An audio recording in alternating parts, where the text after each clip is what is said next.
नमस्कार दोस्तों, welcome to career support NEET. देखिए, नीट में अभी लेटेस्ट जो अपडेट आया हुआ है उसके रिगार्डिंग मैं आप लोगों को अपडेट दे देता हूं।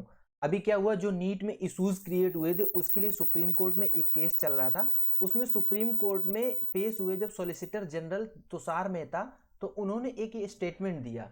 उन्होंने जस्टिस PS नरसिम्हा और जस्टिस मनोज मिश्रा की पीठ को ये जानकारी दी है कि जो NTA के लिए रिफॉर्म की कमेटी बनाई गई थी, नीट एग्जाम की रिफॉर्म कमेटी बनाई गई थी, उसके उसकी सारी सिफारिशों को गवर्नमेंट लागू करने वाली है। देखो, हम सभी सिफारिशों को लागू करने जा रहे हैं।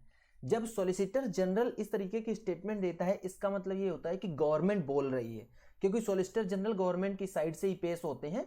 तो इसीलिए जो जो भी स्टेटमेंट सॉलिसिटर जनरल देते हैं उसको ये कंसीडर किया जाता है कि गवर्नमेंट ये स्टेटमेंट दे रही है और गवर्नमेंट के हिसाब से ही ये काम हो रहा है। तो उन्होंने क्लियरली बोल दिया है कि ये जो जितनी भी सिफारिशें लागू हुई, जिस सिफारिशें दी गई थी, उनको सबको गवर्नमेंट लागू करेगी।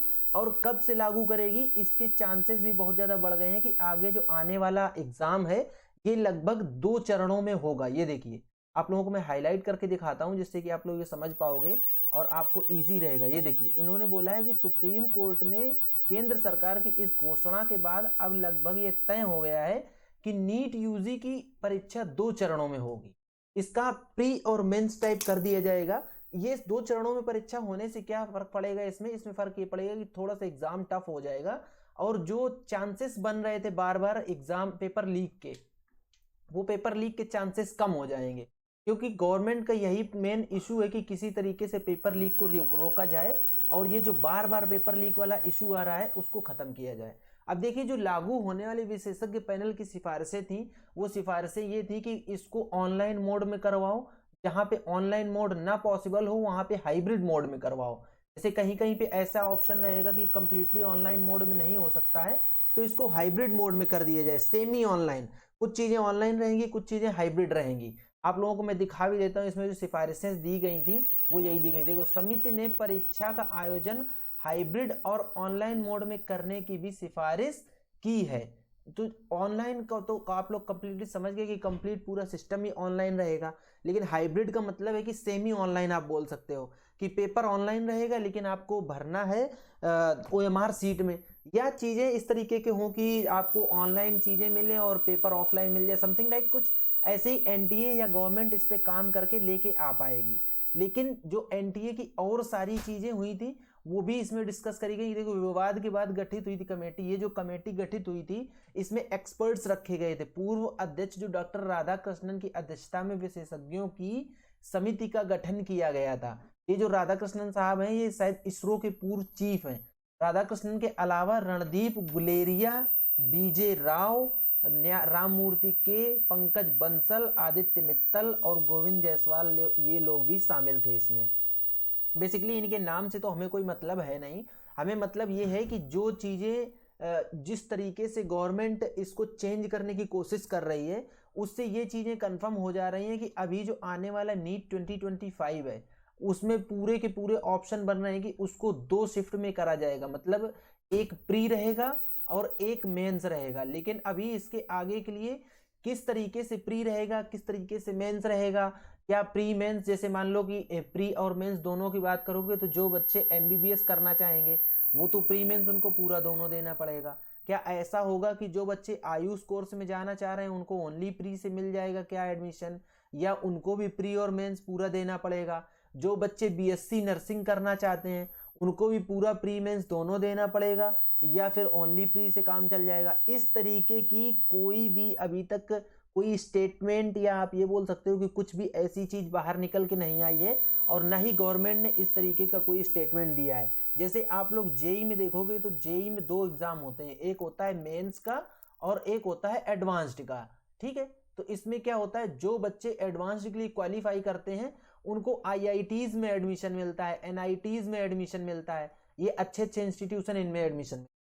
और जो बच्चे ओनली जेई देते हैं वो स्टेट की काउंसलिंग्स में जाके अपना बीटेक करते हैं, इंजीनियरिंग करते हैं। तो क्या इसी पैटर्न पे कुछ ये कोशिश करी जा रही है कि जिस तरीके से जेई मेंस और एडवांस होता है उसी तरीके से नीट मेंस और एडवांस कराया जाएगा क्या अभी? लेकिन मैं ये अपने साइड से आपको एक ऑप्शन दे रहा हूं।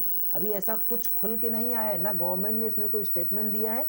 बस जो सॉलिसिटर जनरल तुषार मेहता साहब हैं उन्होंने ये बोला है सुप्रीम कोर्ट में कि गवर्नमेंट जितनी भी इस तरीके की सिफारिशें दी गई थी, जो भी कमेटी बनाई गई थी उस कमेटी ने जो भी सिफारिशें दी थी वो सारी की सारी सिफारिशें लागू करने के लिए गवर्नमेंट रेडी है। देखिए इन्होंने एक ये और सिफारिश दी थी कि जो प्राइवेट कॉलेजेस में बनाए जाते थे एग्जाम सेंटर, उन प्राइवेट कॉलेजेस को एग्जाम सेंटर बनाना बंद कर दो। गवर्नमेंट कॉलेज जो हैं, गवर्नमेंट इंस्टीट्यूशंस जो हैं, उनको ही सिर्फ बनाओ सेंटर और वहीं पे एग्जाम कराओ। तो लगभग 1000 प्रतिष्ठित सरकारी संस्थान हैं जिनको चयन करके रखा गया है, वहीं पे परीक्षा केंद्र भी बनाया जाएगा। मतलब गवर्नमेंट इस चीज में बिल्कुल कंप्लीटली अग्रीड है कि जो भी प्राइवेट कॉलेजेस थे जहां पे परीक्षा सेंटर बनाया जाता था प्राइवेट कॉलेज में, अब वो सारे के सारे कैंसिल कर दिए जाएंगे। सिर्फ और सिर्फ गवर्नमेंट कॉलेज ही रहेंगे जहां पे परीक्षा केंद्र बनाया जाएगा।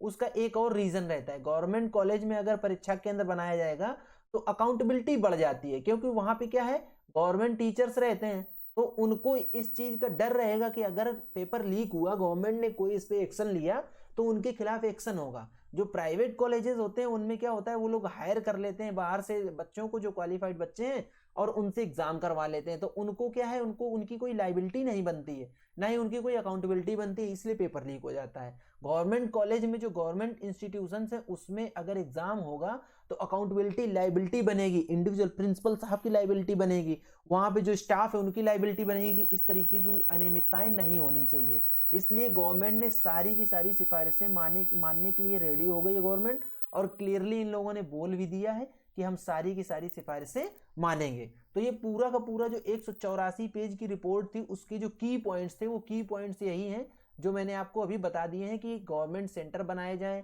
और प्राइवेट सेंटर्स को सब खत्म कर दिया जाए। एक जो नीट एग्जाम है उसको 2 शिफ्ट में करा जाए। 2 शिफ्ट में होना तो अब आप ये मान लो कि तय हो गया है कि नीट एग्जाम 2 शिफ्ट में ही होगा। लेकिन अभी किया क्या है, इसका जो केस लिस्टिंग था उस केस की लिस्टिंग को गवर्नमेंट ने मार्च तक के लिए स्थगित कर दिया। देखो मैं दिखाता हूं आप लोगों को, अभी हाईलाइट करके दिखाता हूं इससे कि आपको दिखा। ये देखो, इस मामले को 6 महीने बाद सूचीबद्ध किया जा सकता है। हालांकि पीठ ने मामले को 3 महीने के लिए स्थगित कर दिया है, अगली सुनवाई अप्रैल में सूचीबद्ध करने का निर्देश दिया है। मतलब अब जो इसकी अगली सुनवाई होगी वो अप्रैल में होगी। बट आप ये कंफर्म मान के चल लीजिए कि अब 2 शिफ्ट में एग्जाम होगा, उसके हिसाब से तैयारी करो। थोड़ा सा एग्जाम टफ हो सकता है, बाकी और जो कुछ भी अपडेट आएगा आगे वो मैं अपडेट आप लोगों को टाइम टू टाइम देता रहूंगा। तो ये पूरा कंप्लीट वीडियो था। अगर आपको वीडियो पसंद आता है तो वीडियो को लाइक करो, चैनल को सब्सक्राइब करके रख लो, बेल आइकन दबा लो, जिससे कि आप लोगों को नीट से रिलेटेड जो कुछ भी लेटेस्ट अपडेट है वो अपडेट आपको मिलता रहे। आज के वीडियो यहीं तक, मिलेंगे नेक्स्ट वीडियो में नए अपडेट के साथ। तब तक के लिए बाय बाय।